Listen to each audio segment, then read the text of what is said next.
আমার হাজবেন্ড আমাকে বিয়ে করার আগে আরেকটা বিয়ে করেছিল। তাদের বিবাহিত জীবন 8 বছর পর্যন্ত ছিল। ওই ঘরে একটা 7 বছরের মেয়েও আছে। ওই বউ অনেকজনের সাথে পরকীয়ায় লিপ্ত ছিল, তাই ওকে ডিভোর্স দিয়ে দেয়। ডিভোর্সের 4 বছর পর আমাকে বিয়ে করে। আমার সাথে বিয়ে হওয়ার 5 মাস পর থেকে সে আবার আগের বউয়ের সাথে যোগাযোগ শুরু করে।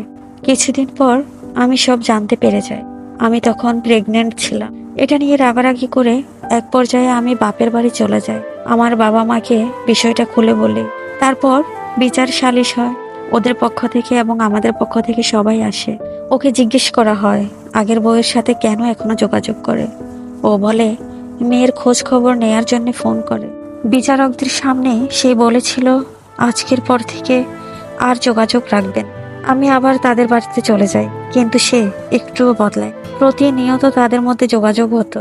তখন আমার প্রেগন্যান্সির 7 মাস চলছিল। সে কিন্তু দুবাইতে থাকতো। করোনার কারণে কিছু মাস দেশে ছিল। এরপর করোনা কিছুটা স্থিতিশীল হলে সে আবার দুবাইতে চলে যায়। এইভাবে চলতে থাকে। কিছুদিন পর আমার মেয়ে হয়।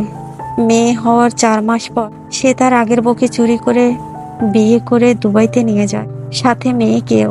আমি এখন সতীনের ঘর করছি। তারা দুবাইতে থাকে আর আমি মেয়েকে নিয়ে দেশে থাকি। মাসে সামান্য কিছু টাকা দেয়, এগুলো খেয়ে পরে কোনো রকম চলছি। আমার মতো এমন জীবন যেন আর কারোর না হয়।